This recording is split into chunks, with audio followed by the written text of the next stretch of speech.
Olá, bom dia. Eu sou a Danuta, sou do Ciclo Limpo, aqui em Botucatu, uma iniciativa de coleta e compostagem de resíduos sólidos orgânicos. E hoje a gente está começando a nossa série Compartilhando Saberes, uma série com o apoio do Instituto Jatobás, aqui de Pardinho. E nessa estreia a gente vai contar com a participação da Bluma Fernandes de Bona, que é gestora do projeto Fênix, que atua no bairro da Demétria, aqui em Botucatu.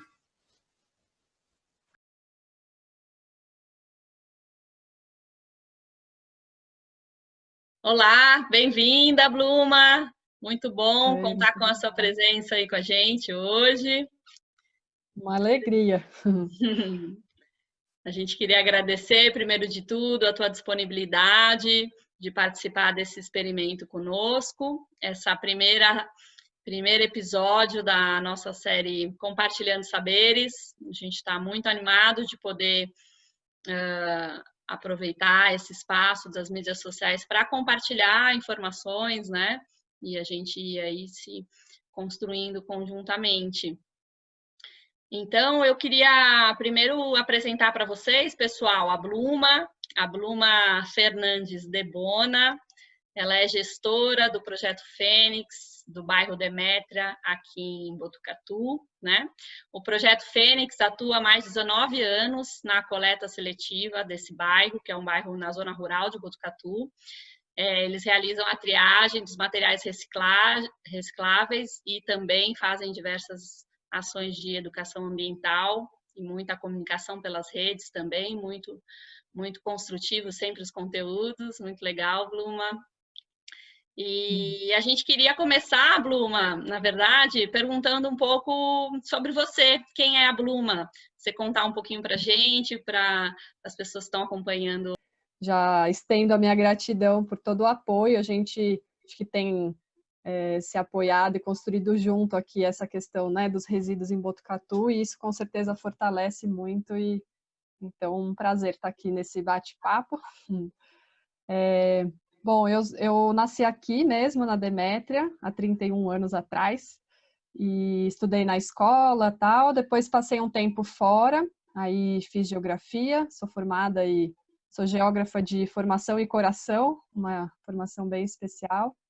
E aí, há 3 anos praticamente, eu voltei a morar aqui no bairro, e foi mais ou menos quando eu também assumi a gestão do projeto. Então, essa é uma parte do que eu sou, acho que uma breve apresentação. Ah, legal, muito legal. Conta pra gente um pouco, então, como é que a sua história cruzou a história do Fênix, né? Como é que foi essa entrada e um pouco da história do Fênix em geral, assim, alguma situação marcante ou coisas que você gostaria de compartilhar com a gente agora. Legal. Eu acho que a minha história se cruzou principalmente nesse meu retorno para cá. Acho que eu voltei muito com essa vontade, assim, esse tempo fora, na verdade, daqui do bairro de Botucatu, me fez reconhecer e valorizar muitos aprendizados e vivências que eu tive aqui, né, principalmente na infância.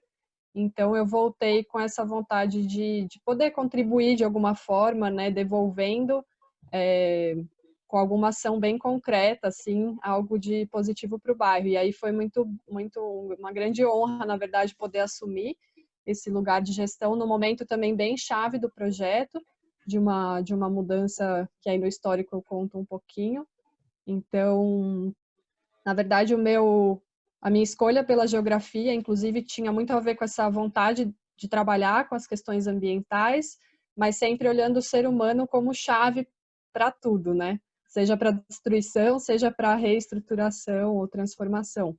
E eu acho que o tema dos resíduos tem tudo a ver com isso, né? A gente não constrói, não transforma, se de fato a gente não trabalhar muito as questões humanas e o nosso conhecimento sobre o tema e tudo isso. Então, é isso, assim, a nossa reaproximação, né? Antes eu conhecia como moradora, tinha essa admiração à distância, e agora de cabeça dentro, né? E, bom, brevemente, a história do Fênix, ela surgiu ele não chamava Fênix inicialmente, ele chamava Projeto Lixo Zero, e ele veio da inquietação de um morador aqui do bairro, porque antigamente todo o resíduo ficava numa caçamba, assim, na entrada do bairro, e a prefeitura retirava tudo junto, né, e levava para o aterro. E aí começou a ficar muito bagunçado. Quando é de todo mundo, parece que é mais difícil cuidar, né? Então tinha, assim, de tudo, muita bagunça, ele começou a organizar isso, e aí até começou a fazer a coleta, era uma mula numa charrete que fazia essa coleta de porta em porta, e aí uma pessoa se dedicou em organizar isso, começar a fazer a triagem, e aí depois ele foi para um galpão, bem aqui no centro, ali na entrada, na avenida principal do bairro, perto da Pizza Bel, que o pessoal conhece, Alvorada, Celeiro, e aí lá ele pegou fogo. E aí depois desse episódio ele se tornou o Fênix, e nesse período de transição ele passou por um outro grupo, então isso é interessante de ver, que ao longo desses 19 anos, em diferentes momentos, um grupo de moradores, né, de pessoas aqui do bairro, cuidaram e deram esse suporte para o Fênix continuar existindo.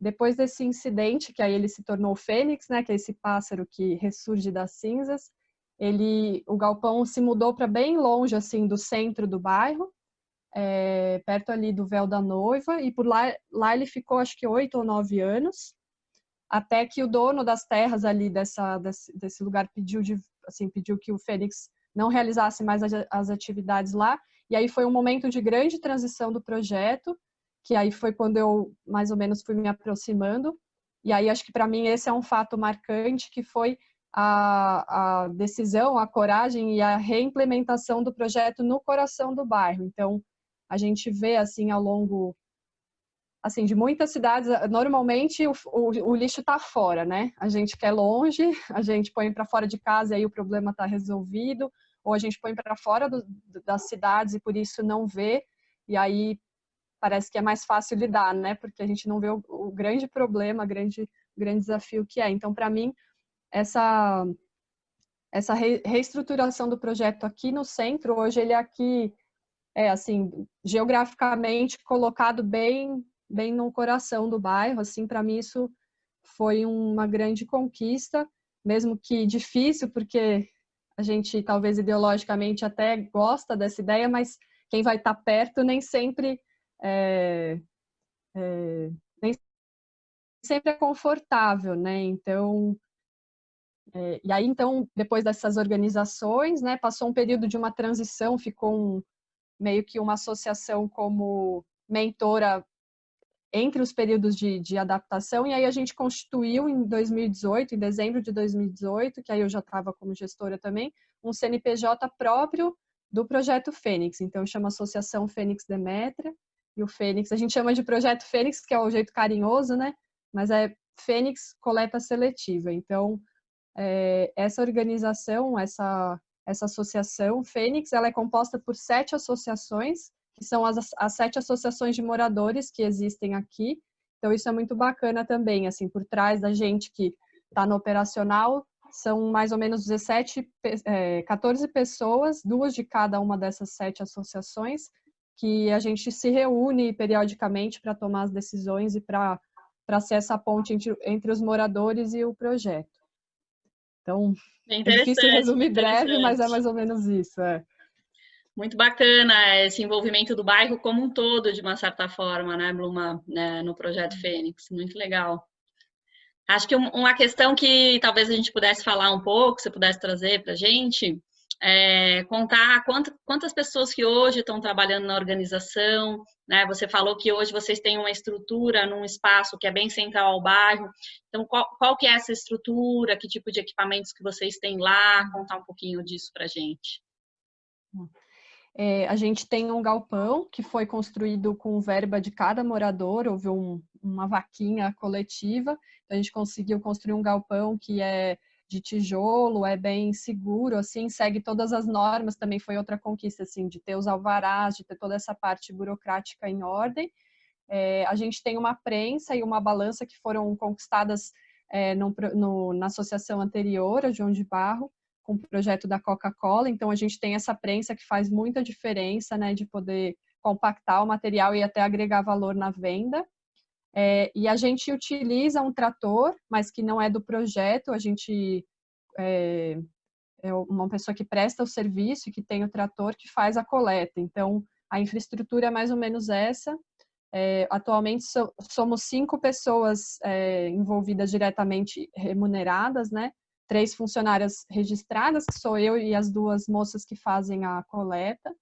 Inclusive, fica aqui meu abraço e agradecimento para a Pamela e para a Silvana. Eu sempre falo que a triagem é a alma, o coração do projeto. No início, assim, né? Eu até fiz um pouco para aprender e tudo, e, nossa, eu reconheço cada vez mais, assim, parece fácil, parece automático, mas não tem nada de automático e fácil, é realmente complexo. Então somos nós 3, e aí na coleta tem 2 pessoas que prestam serviço, que são o MEI, o Donizete e o Gustavo, que fazem a coleta uma vez por semana. Então, normalmente o nosso ritmo é a coleta às terças, e aí a gente faz no bairro todo, começa às 7 da manhã, acaba mais ou menos às 4, 3h30, 4. A gente teve que fazer uma adaptação, inclusive, a gente coleta uma parte do bairro, descarrega na hora do almoço e depois coleta a outra parte, porque já não estava cabendo nas 2 carretas. E aí a triagem é quarta e quinta. Normalmente a gente tem conseguido triar em 2 dias inteiros, às vezes um a mais. Então, é isso. Legal. Isso, né, pegando esse gancho da triagem, né? Conta pra gente um pouco quais são os materiais que vocês trabalham hoje, né? Que tipo de materiais recicláveis que vocês recebem?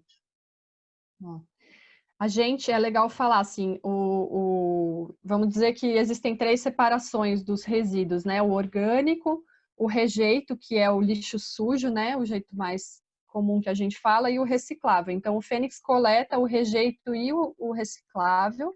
O orgânico, a indicação é que cada morador ou faça compostagem em casa, ou direcione para o Ciclo Limpo, né? Agora o Ciclo Limpo tem atuado aqui no bairro também, o que é uma grande alegria. Então, a gente coleta o rejeito também. O rejeito da carreta já vai para um container na frente do galpão, ele nem entra, nem é manuseado, e a prefeitura, uma vez por semana, retira e leva para o aterro. E aí, no campo dos recicláveis, hoje a gente tem mais ou menos 60 categorias, então nem dá muito para eu falar assim cada uma. Diversos são os vidros, os plásticos, papéis e os metais, né? Que aí dentro dos metais também tem várias subdivisões. Então hoje tem sido mais ou menos isso. Claro que oscila, tem períodos que tem um material que tem saída, depois não tem, e aí você está, às vezes, com tudo lá prensado, a gente tem essa limitação de espaço, então a gente não consegue estocar muito. Então, vira e mexe tem essa tristeza de ver ali fardos e fardos indo para o aterro, até depois de terem sido triados, terem sido prensados, porque a gente não tem nem sempre a logística o tempo todo, ou não tem logística para alguns materiais. Então, esses 60 variam, né? Mas é a média do ano passado, a média estável, assim. Ah, legal.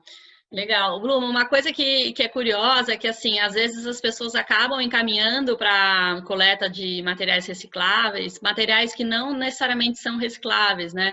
Conta pra gente um pouquinho que tipo de coisa que chega para vocês, que depois vocês têm que, na verdade, encaminhar para o aterro, porque não são itens que podem ser triados e revendidos depois.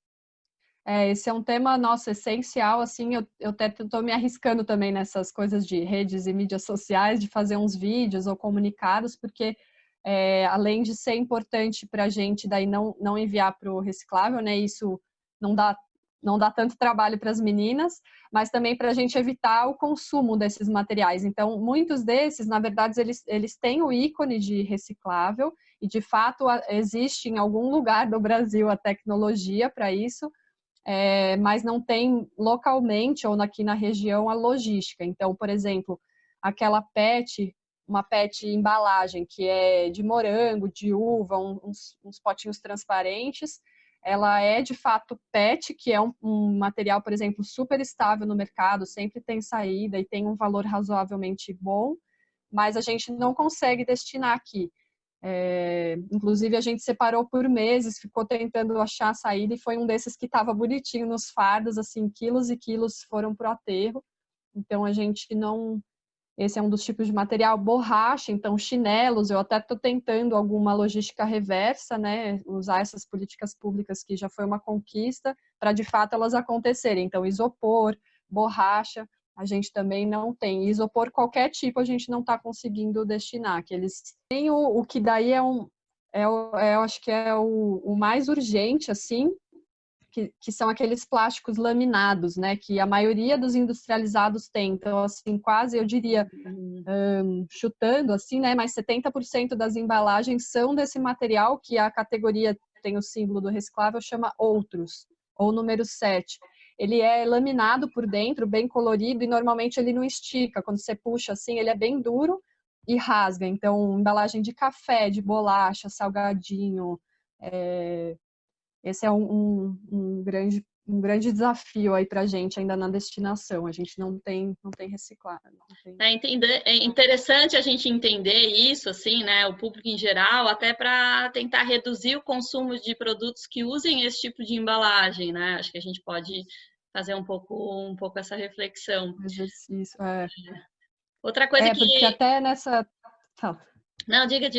Pode completar. Não, só complementando nessa categoria desse outros, número 7, a maioria dos refis, né? Então, embalagem, por exemplo, de produto de limpeza ou de shampoo e tal, que eles realmente têm menos plástico. Então, a propaganda ecológica, 70% menos plástico. De fato, vai menos plástico na composição, só que é esse plástico que não tem saída.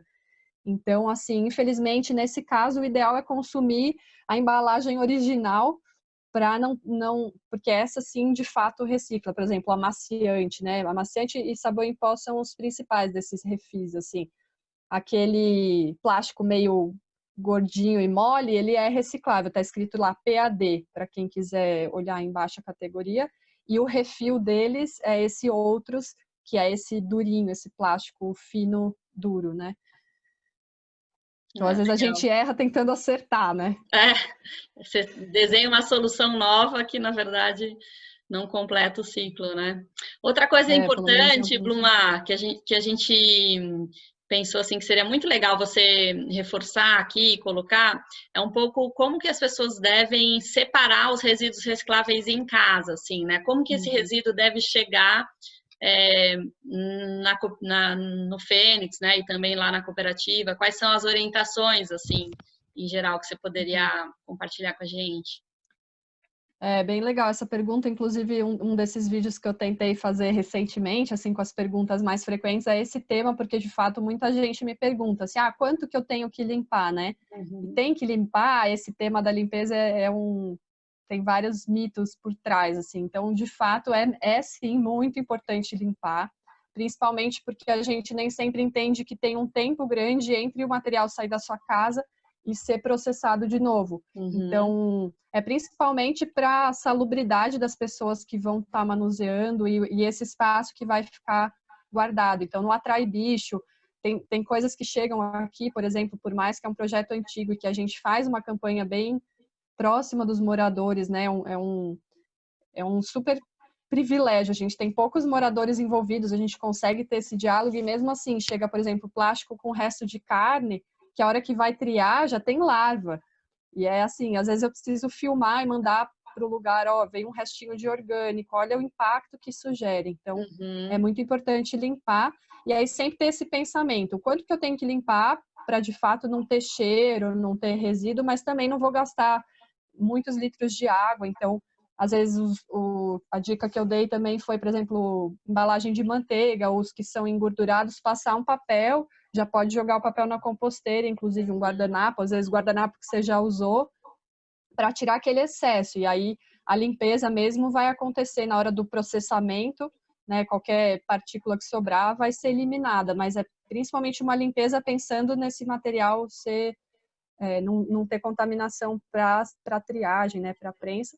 E aí eu também fiz a provocação assim, se você quer saber mesmo se está fazendo correto, um exercício guarda o seu material em casa um mês, deixa o saco lá guardado e vê se tá cheirosinho, vê se não juntou bicho, não tem aquelas moscas e tal, que aí é um jeito, é um termômetro pra gente, né? Porque eu acho que muitos dos desafios das mudanças para essa questão da reciclagem de novo, esse processo que está muito enraizado na gente de pôr para fora, né? Então eu jogo do carro, assim, pensar que tem gente que ainda faz isso, pega a sacolinha e pá, joga do carro e aí o problema não é meu, né? Tem uma frase que eu gosto do pessoal da reciclagem, que não existe fora, né? Então, assim, se a gente depende do planeta, eu acho que as questões ambientais estão cada vez mais óbvias, assim, né? É isso, não tem fora, você vai jogar fora, mas, enfim, é só fora do seu olhar, né? Mas não do impacto que isso vai gerar.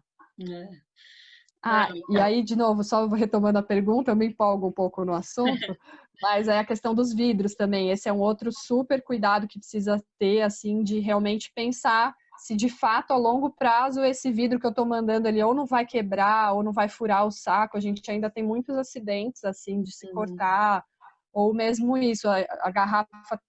A gente pede aqui para as pessoas não colocarem vidro nem no saco verde, que é o saco que a gente coleta os recicláveis, deixar fora numa caixinha, mesmo que ele não esteja quebrado, porque às vezes ele estando dentro do saco e na hora da coleta ele se quebra. E aí ele rasga o saco, às vezes machuca ou cai no chão, então ter esse cuidado na separação dos vidros também, né? Os vidros, né? Boa. Bluma, agora falando um pouco desse contexto que a gente está vivendo, de pandemia e tudo mais, como é que o coronavírus tem, assim, afetado o trabalho de vocês, né? Como é que vocês têm sentido esse desafio, o que vocês têm feito para tentar contornar aí o que tem aparecido? Eu acho que o primeiro mês foi o príncipe, assim, realmente foi bem caótico. Primeiro, que a primeira reação acho que é um pouco de medo, né? Ainda mais a gente lá que está exposto e tendo que fazer a coleta, tendo que fazer a triagem. E aí a gente teve algumas ideias e realizou algumas mudanças. Então, a principal mudança que a gente fez foi o material, ele não fica mais, que antes a gente coletava terça e já triava quarta e quinta. A gente agora reorganizou o galpão, colocou coisas para fora para conseguir ter 2 pilhas armazenadas. Então, a gente coleta numa semana e só tria 7 dias depois, para tentar evitar que as meninas estejam em contato se porventura alguma coisa vier contaminada. E a gente reforçou várias vezes o pedido também que os moradores que estejam, isso assim, acho que nem é só para o bairro, né? Quem estiver ouvindo isso ainda em período de pandemia, ter esse cuidado. Puxa, eu tô com a suspeita ou a confirmação, né, de alguém em casa de estar com o coronavírus, não descartar no reciclável. É só por um período, tipo, que o peso na consciência não seja maior, né? O peso na consciência ambiental não seja maior que o humano nesse momento, porque é só um período para não expor as pessoas que vão estar ali, mesmo de luva. A gente sabe que às vezes pode, né, luva e máscara, essa é outra mudança que a gente fez, então elas estão trabalhando o tempo todo de máscara, luva, tem o álcool em gel, mesmo o pessoal na coleta, a gente tem tentado fazer isso. A gente teve alguns impactos nesses primeiros 40 dias de não ter venda de alguns materiais, então o pessoal que compra da gente também parou. Então teve um impacto econômico e de espaço, assim, mas que agora não está normal, porque caiu muito os preços também, mas pelo menos a gente está mantendo o fluxo, que para a gente é muito importante, por não poder armazenar muito tempo. Claro. E a gente também está sem transporte das funcionárias, então a gente tem feito um esquema de nós mesmos buscarmos e levarmos elas em casa. Então, básica, assim, São os vários impactos desafios mesmo, concretos né? são esses. Sim, sim. Tá, legal. Muito bom ouvir isso também. E entender, né, que tem vários serviços que continuam acontecendo e todas as medidas que precisam ter tomadas para esses serviços poderem ser mantidos mesmo, né? Acho que seria Isso, legal assim, também. Fala aí, não, eu fala só ia aí. falar que, por exemplo, eu estou conseguindo ficar 80% do tempo em casa, porque o meu trabalho de gestão é mais no computador mesmo e à distância, mas assim, como é duro também reconhecer que determinados setores, né, ou tipos de trabalho, as pessoas não têm muito essa escolha, né, de fato, assim, e por isso que eu acho que é uma oportunidade enorme da gente valorizar a coleta seletiva ou a coleta urbana, né. Quanto tempo a gente dura sem os lixeiros, né, ou os coletores, que é o nome Sim. correto, na verdade, né? E normalmente esses que são imprescindíveis não estão sendo pagos à altura do impacto que eles geram, né? Então, assim, acho que esses momentos de caos ou de paralisações, a gente percebe quão importantes são essas pessoas no fluxo saudável, né, da nossa vida. Então, um obrigado aí todos os coletores de resíduos do nosso Brasil que estão enfrentando corajosamente essa situação de superexposição, né? Eles estão muito expostos e mesmo assim estão lá dia a dia se dedicando. Então, realmente É um salve, né? Um salve de palmas mesmo para todas salve, essas exato. pessoas, com certeza. E Bluma, aí na Demétria, uma coisa que eu acho que até é uma curiosidade, seria bacana você comentar um pouquinho também, é um pouco sobre assim a quantidade de casas atendidas, né? A gente, para quem está ouvindo aqui que não é de Botucatu, né? A Demétria é um bairro rural aqui em Botucatu e tem uma discussão com vários condomínios e também algumas outras casas dispersas. Talvez você falar um pouquinho para a gente, né? Qual que é essa abrangência do Fênix dentro do bairro onde vocês atuam? Legal, a gente, assim, em termos de transporte, né, de coleta, a gente faz mais ou menos 30 quilômetros para coletar em todos os pontos. Atualmente são mais ou menos 280 casas, então o bairro estima-se que tenha 1.200 pessoas, são 280 pontos residenciais que a gente coleta e 11 organizações ou comércios. Então, aqui os restaurantes participam, a escola, então a escola tem 400 alunos, mais ou menos, e a gente faz a coleta do resíduo deles. E aí, inclusive, é bem importante ressaltar isso, assim, não sei se teria uma pergunta nesse sentido, mas vou aproveitar aqui o fluxo, que é a gente... 80% da nossa verba, né, de como o projeto funciona, ele vem de uma contribuição mensal que as pessoas pagam, os comércios também. Então, assim, de fato, é um investimento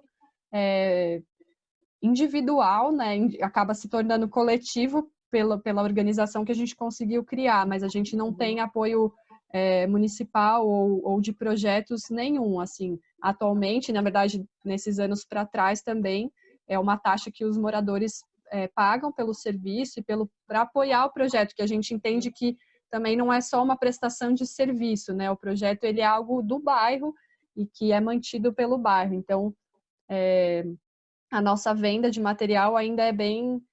o impacto dela no orçamento do projeto ainda é bem pequena, mesmo porque, olhando a longo prazo, o nosso objetivo seria reduzir o volume, inclusive. Então, assim, se a gente depender financeiramente só da venda, o ideal é cada vez ter mais volume para pagar os custos, mas a gente tem esse olhar de que, não, a gente precisa fazer uma educação também, como o projeto tem esse viés também pedagógico, a gente tem muito como objetivo, assim, tentar cada vez mais possibilitar que as pessoas tenham maneiras práticas de reduzir os resíduos, né? Então, isso é legal também de trazer, assim, que realmente sem cada um a gente não estaria atuando. É esse balanço aí entre a venda dos materiais e a contribuição dos moradores, então, né? Que sustenta, digamos, financeiramente o projeto, né? Isso, exato. E as atividades de educação ambiental vêm para somar e para trabalhar todo esse público aí que está em volta, né? E é uma contribuição, assim, falando na parte operacional e concreta, é financeira, mas também essa atuação desses grupos que ao longo dos 19 anos foi mudando, mas hoje também são essas mais ou menos 14 pessoas diretamente envolvidas que, de alguma forma, doam seu tempo, né? Eles são voluntários, nenhum membro da associação tem remuneração, eles apoiam com decisões, com articulações para que o projeto continue também. Então, Fala para a gente um pouquinho sobre as atividades de educação ambiental que vocês desenvolvem, assim, né? A gente tem acompanhado bastante esses informativos pelas redes sociais, né? Que são muito interessantes. E conta para a gente que outras coisas vocês têm feito ou que vocês estão gestando, talvez. Acho que tem bastante coisa em gestação, assim. Eu, pessoalmente, assim, também o meu movimento de abraçar a gestão do projeto foi muito com essa intenção de dedicação mesmo para essa questão educativa, né, de educação ambiental. A gente, esse último ano, principalmente, como o operacional mudou drasticamente, assim, até a gente tem tido ações bem pontuais na parte de educação, mas a gente tem, por exemplo, a visita da escola ou de instituições. O ano passado, muitas instituições de Botucatu me procuraram para fazer visita. Então, assim, portas abertas o tempo todo. A gente até fez ações específicas de dia de portas abertas para tentar trazer as pessoas.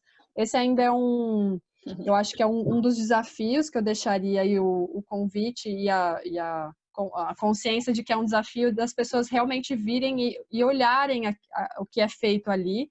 Então, eu lembro, assim, a primeira vez que eu vi o volume coletado foi um impacto enorme. E só de sentir esse impacto, acho que muita mudança já acontece. Então, assim, realmente é bem importante a gente poder, seja de Botucatu, e aí a gente tem a cooperativa, né, municipal e o Fênix, que recebem, que fazem essa conversa, mas se você não é daqui também, poder buscar na sua cidade quem é que está criando o seu material e conhecer isso. Então, essa questão da conversa e da vivência que é feita ali, a gente tem feito. Tem os comunicados bem periódicos com os moradores, ou através de, assim, textos ou vídeos que eu mando com essas orientações de aconteceu um acidente com vidro, eu pego e reforço a questão do vidro. Então, uma comunicação bem constante, assim, com cada morador. A gente também fez um brechó o ano passado, que foi essa intenção também de, além de fazer circular de volta coisas que estão paradas, também das pessoas irem até lá, e foi bem legal, a gente conseguiu bastante gente visitando. E aí do brechó surgiu a ideia de um sebo, então a gente tem um sebo lá que também é um jeito das pessoas virem visitar. Os livros são de R$1 a R$10, assim, é realmente mais pela visita do que pelo valor, mas porque muitos livros vinham já para serem reciclados e estavam em bom estado, então foi essa tentativa Só que interessante. de reutilizar na potência que um livro tem, né? Não só como um papel. Aí a gente participou também da Feira Cultural, infelizmente aí a pandemia deu uma travada nas próximas participações, mas esse ano a gente ia ter 4 participações com captações específicas, então eletrônicos, material escolar, alguns pontos de coleta, e também para estar lá conversando e explicando, principalmente, por exemplo, esses materiais que a gente acha que são recicláveis e não são. Então eu levei umas amostras para conversar.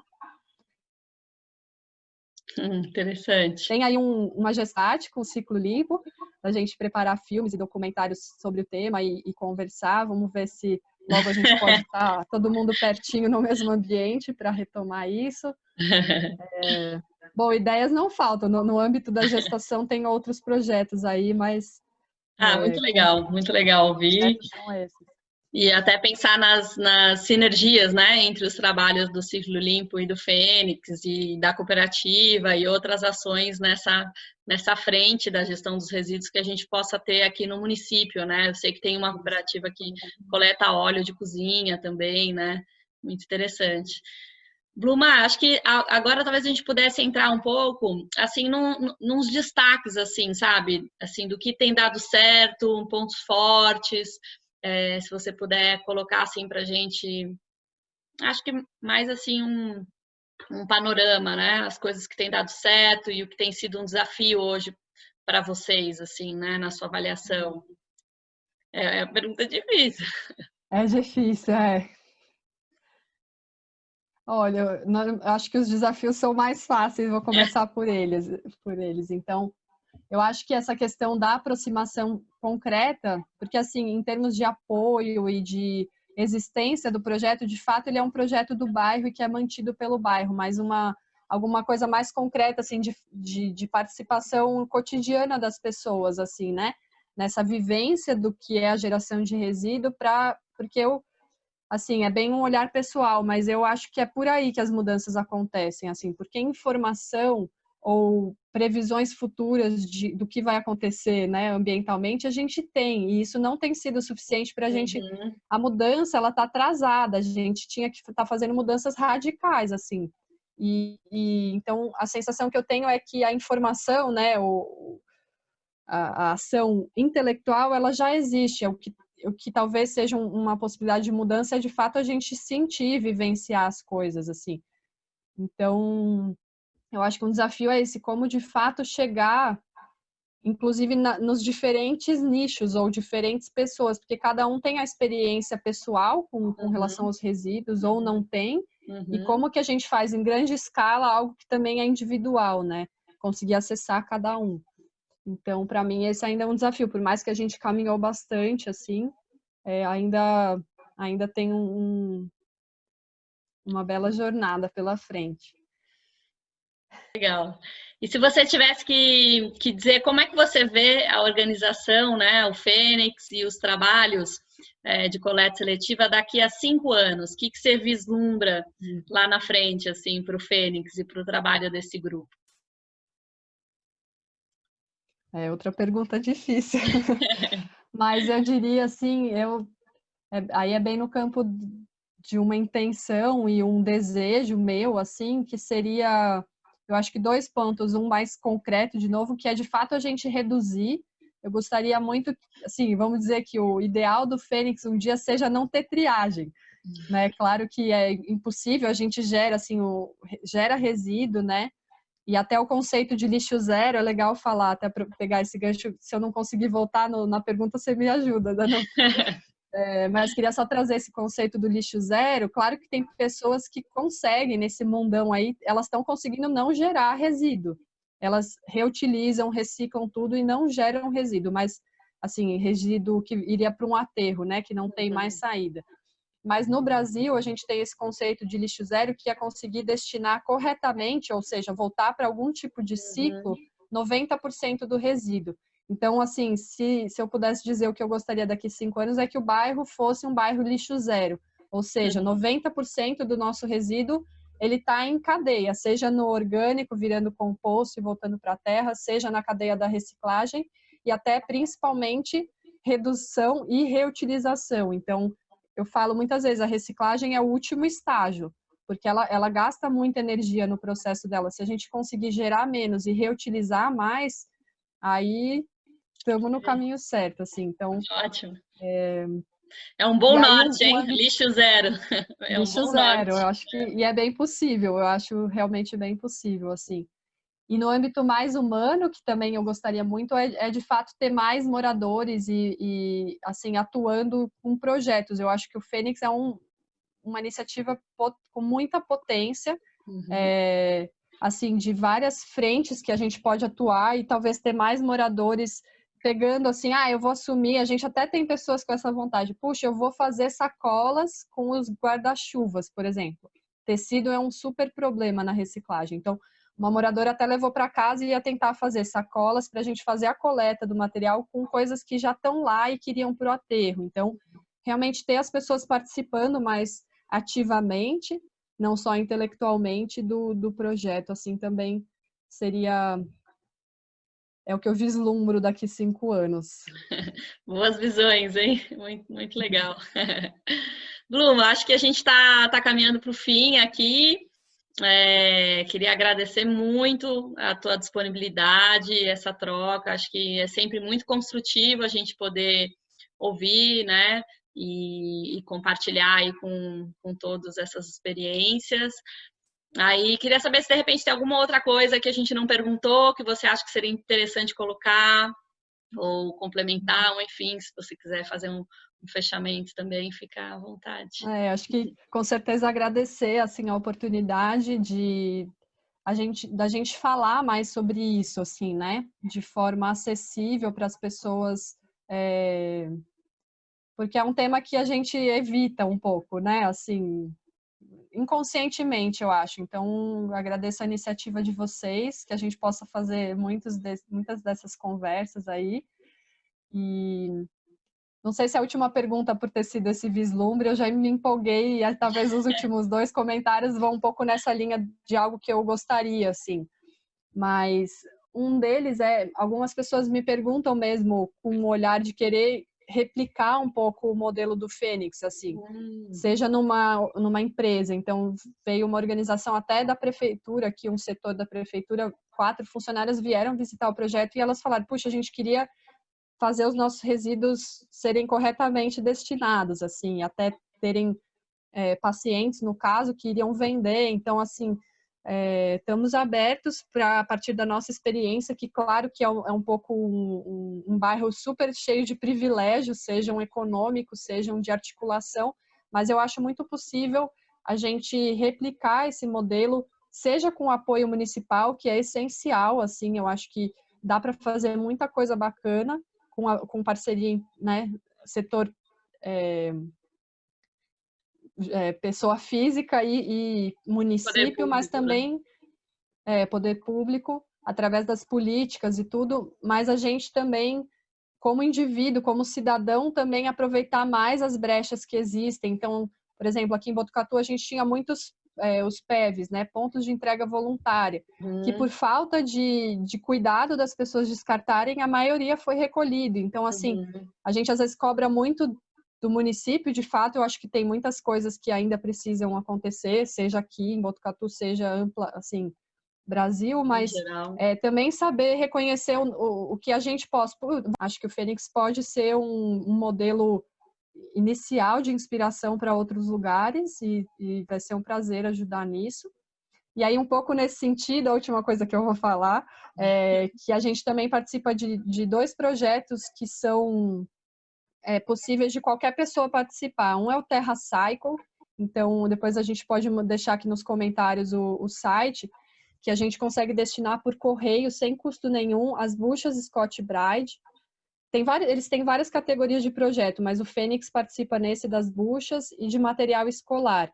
Então, a gente manda pelo correio, e aí esse projeto ele é mantido pela logística reversa, então as próprias empresas que geram se responsabilizam em reciclar. São materiais de difícil descarte. Então, por exemplo, aqui, se a gente fosse tentar vender ou até doar, a gente não ia conseguir, mas pelo correio, com esse esquema que eles têm, a gente consegue. É uma forma de escoar, né? De escoar, para pelo menos não ir para o aterro, que eu acho que o objetivo é esse, assim. A gente, o ano passado, até um dado aí fica, a gente desviou 46 toneladas do aterro. Então, um ano, um projeto de um bairro, sabe, desviou tudo isso. Então, pequenas ações assim, canetas e tal, no ano foram quase 70 quilos. Então, às vezes, uma pessoa de uma escola pode falar, gente, eu vou fazer um ponto aqui, cadastra lá seu CPF no site, é super simples, coleta esse material e destina, ou num prédio, você fazer isso no seu prédio, no seu condomínio.